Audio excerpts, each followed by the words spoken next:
There's something about the Conjuring house that never feels quite finished. It's one of those places that breathes when you're not listening. The air shifts, the walls creak, and you start wondering if it's the wind or something trying to remember you. This isn't a story from a movie. It happened just last Halloween. October 31st, 2025. The famous house in Rhode Island, the same one that inspired The Conjuring, was being auctioned after years of ghost tours, documentaries, and paranormal live streams. Everyone said the house had gone quiet, but maybe that was just the calm before it decided to wake up again. The new caretaker, a man named Peter Vaughn, was hired to prepare the property for the auction. He wasn't a believer. He told reporters the stories were overblown tourist junk. All he needed to do was stay in the house overnight, one last inspection before it sold. He arrived around 6 p.m. By 8, the sky was black and heavy with mist. There were no trick-or-treaters. The local kids never came near that part of Burrillville. Peter filmed everything on his phone. You can still find some of the footage online, though most clips cut off before midnight. He starts by showing the kitchen, the stone walls, the fireplace, the crooked floors. He jokes, "Guess this is where the demons hang out, huh?" Then he moves into the parlor, and the lights flicker. He laughs it off, at first. It's the sound that changes first. In every clip after 10 p.m., you can hear faint tapping in the background, like nails on wood. Peter calls out, thinking maybe it's an animal. He checks the windows. They're locked. He even walks outside for a moment, filming the porch. The fog is so thick it swallows his flashlight. You can hear him whisper, "It's like the whole field's breathing."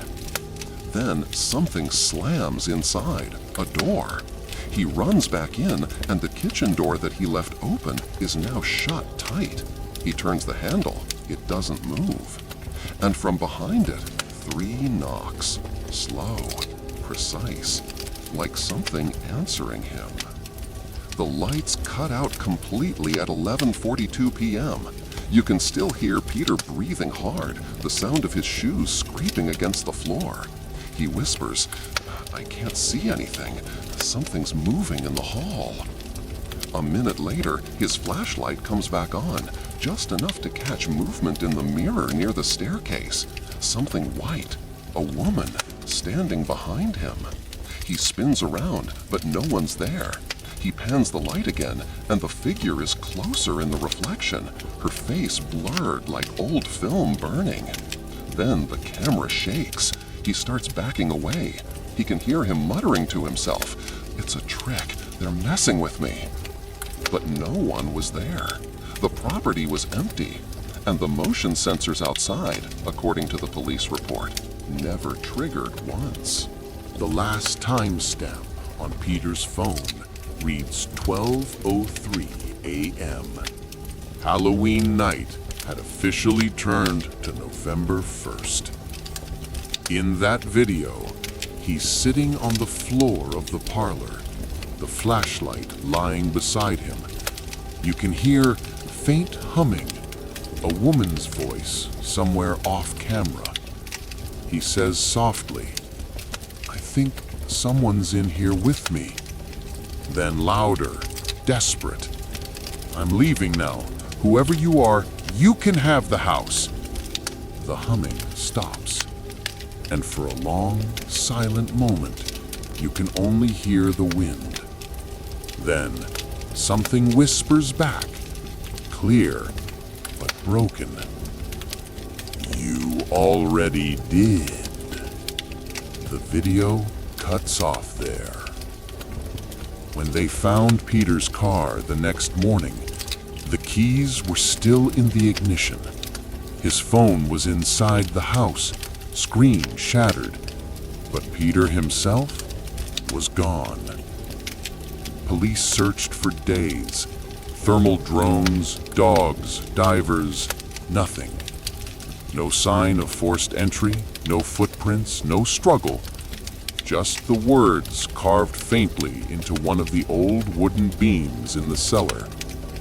welcome home. The auction went ahead anyway. A family from Connecticut bought the property for over $1 million. They moved in quietly, no media, no tours, but 2 weeks later, they left in the middle of the night. Neighbors said they saw lights flashing from the windows and heard a woman laughing inside the walls. Since then, the house has stood empty again. The for sale sign still sits crooked in the yard, and every Halloween, the porch light flickers, even though the power's been disconnected for years. They say the Conjuring house is just wood and nails, that it's all stories, old myths for tourists. But if that's true, then explain this. Every year at midnight on Halloween, the house goes live on Google Maps for exactly 1 minute. You can zoom in and see a faint figure standing in the upstairs window, the same one Peter described in his final video.